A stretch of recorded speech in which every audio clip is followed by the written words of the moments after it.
ETH is passing 3,500 and a lot of altcoins are on the run. It's going to be a good one. You guys don't want to miss it. My name is Paul Barron. Welcome back to TechPath. Before we get started, I want to thank our sponsor. Tokenizing every artwork on Earth. Let's transform physical artworks into real-world assets on-chain. One of the things you can do, of course, is visit artrade.app, and you'll learn a lot more about getting physical art into the world of on-chain technology. Be unique. If you're an artist, this is one of your methods of being able to jump into an NFT marketplace and bring your real-world assets to reality. All of this on the Solana chain. So make sure and check out artrade.app. Use our link down below to help the channel out. All right, so let's get into it today. I think the biggest thing has been Ethereum hitting 3,500. There has been a little bit of a correction, I would say. I don't know if it's going to hold throughout the day here as we record this, but some things to be watching right now that could be causing this is core PCE inflation all coming in. Fed's preferred inflation measure, PCE, falls to 2.4. This was in line with the expectation was. Core PCE inflation fell to 2.8, also in line with what expectation was, but it is the lowest core PCE inflation number since April 2021. So this is something the Fed has been looking at. And does this lead into a potential rate cut? I think, of course, we already know. I think most people now understand fewer rate cuts are priced in, or if we even get a rate cut this year, that'll be the big question mark going in. If the market looks like it's starting to correct, question is going to be jobs numbers. I still think is going to be a critical measurement for the Fed's expectation. Bitcoin holds above 63 after inflation rises as expected. However, Bitcoin is now struggling to hold the 60K mark as we record this. I'll jump to the charts here a little bit later, and we'll show you some sentiment data and all that good stuff. So stick around for that. Some other things that have played into this, of course, everybody knows, BlackRock now holding 151,000 Bitcoin. That's insane. Almost 10 billion for their spot Bitcoin ETF. That's just, who would have expected that? That's what I want to know. I think we kind of expected that it was going to be a little bit of a run. And by the way, if you're not subscribed to the channel, make sure and do that right now. Take a time, just press that little subscribe button right there and hit a like on this video. It'll help others start to learn a little bit more about what's happening out there in sovereign finance. ETF inflow for Bitcoin has increased to a new high, 673 million in one single day. Most of that volume came from BlackRock, and then total accumulated exceeded 7 billion in the inflow. Estimates are that this bull cycle, an inflow of 200 billion, is expected. I want to kind of re-highlight that right there. 200 billion expected on this cycle. We're 7 billion in right there, so that'll be one to watch for sure. I've got a couple of clips here to give you guys some insights on what could be coming down as Bitcoin's IPO moment. Listen in. You're seeing retail investors come into these ETFs. You're seeing hedge funds. You're seeing RIAs or independent financial advisors. I think there's an even bigger wave coming in a few months as we start to see the major wirehouses turn on. But this has been Bitcoin's IPO moment. It's in a new era of price discovery, and I think prices could go substantially higher from here. That's Matt Haugen, who has talked about this and very big bull on Bitcoin. He goes into, we've got a couple of clips here from him, as to who is buying the ETFs. Now, remember, this is causing price to move, obviously, in a very ferocious way, maybe a little bit over-aggressive, I think, or is it? That's the big question. Listen in. Oh, I think it's both. I think it's both. It's just new demand. If you think about Bitcoin pre the ETFs, there was only a small set of investors who could buy it. Now almost everyone can buy it, and the supply-demand dynamic is just off the hook. There are 30,000 Bitcoin purchased by ETFs this week alone. Bitcoin miners have only created less than 3,000. That's what's driving the price, and it's both hedge funds and retail and that advisor community. And be thinking, he's talking hedge funds, retail, advisor community. The advisor community, I think, is the one that is probably the most generous right now in terms of the push into Bitcoin, and that is really splitting out the percentage of capital that's being deployed into these assets. Question will be, do they go from the 1 or 2% to a 3 to 6? We talked about this earlier this week. That, I think, is going to start to indicate a potential future price run here. Matt Haugen talks a little about what that prediction might be for Bitcoin, and also whether or not an ETF is for Ethereum is in the cards. Listen in. At the start of this year, in December, we actually published our 2024 predictions. And we said that Bitcoin would trade to new all-time highs above $80,000 a coin. Based on what we're seeing in our ETF and these other ETFs, I think we have to revise that upwards. It could be 100,000, it could be 200,000, it could be higher than that. And real quick, do you expect to be offering the Bitwise, Ethereum ETF anytime soon? Yeah, we think the door is opening to more crypto ETFs. Bitcoin ETFs have proven it's a low-cost, secure way to access the market. We're getting enormous positive feedback about BITB, and we want to be a player in every crypto category for ETFs. So we're looking aggressively at the Ethereum space. I think there's a good chance we'll see one by the end of this year. Listen, I don't think we're going to see it by the end of this year. I think we're going to see it sooner. Mainly, do we see May, the real date for an Ethereum ETF, or early right after that as we start to see this at the SEC?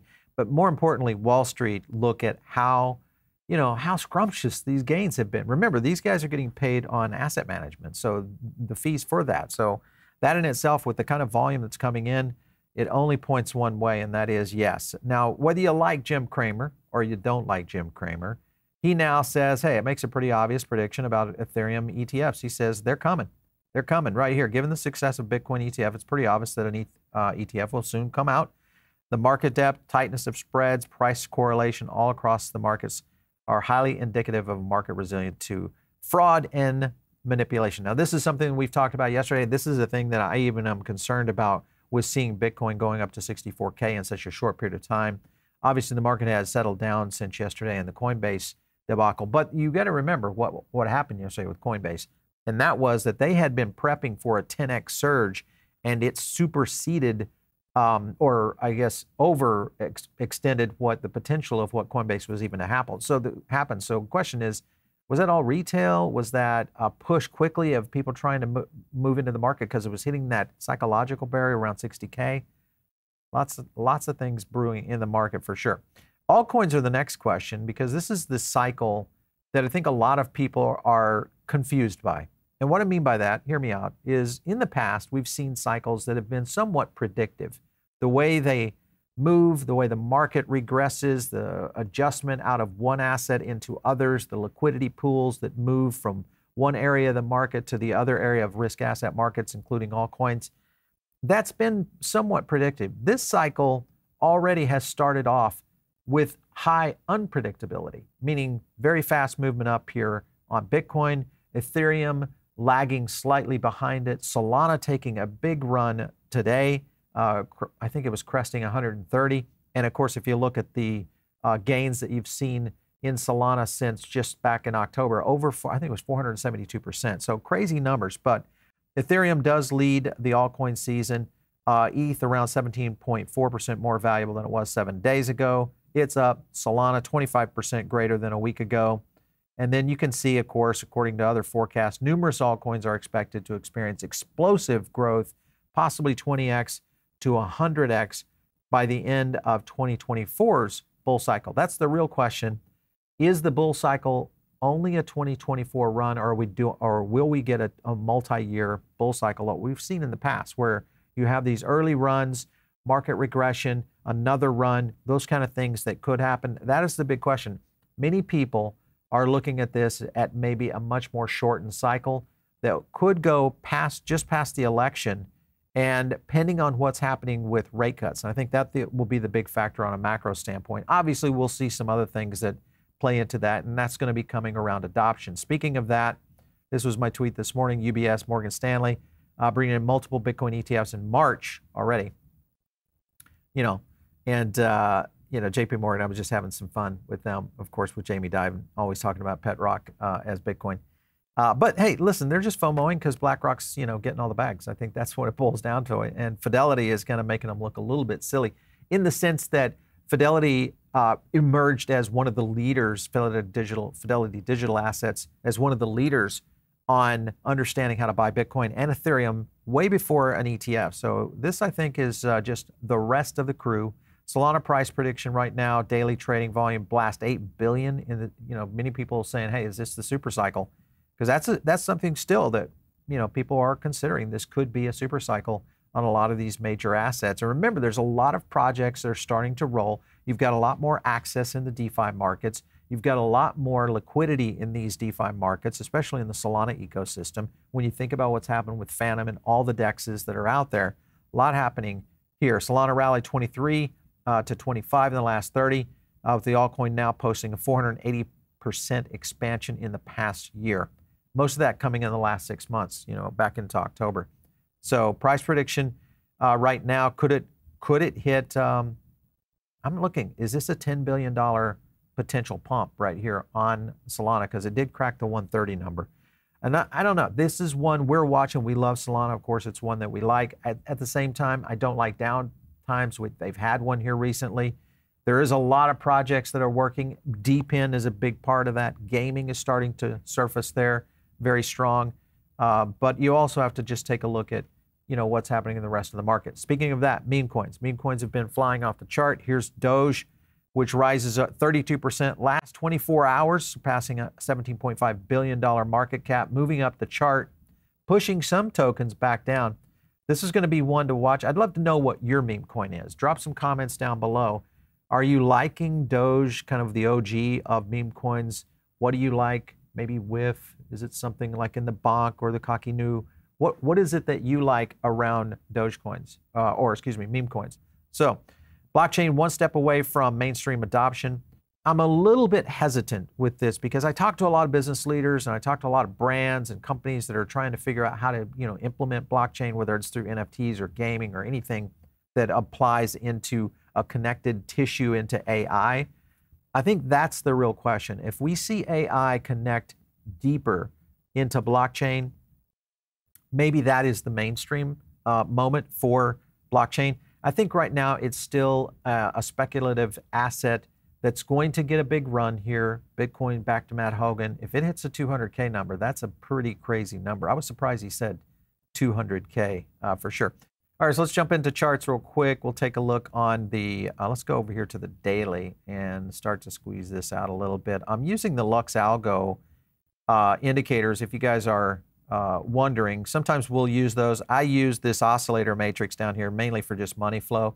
But looking at a little bit of a red candle now forming here on today on Bitcoin. And when you look at the sentiment data on Bitcoin, I'm going over to our own MSI. This was something that we noticed. This was yesterday's sentiment data. We'll print another sentiment this afternoon.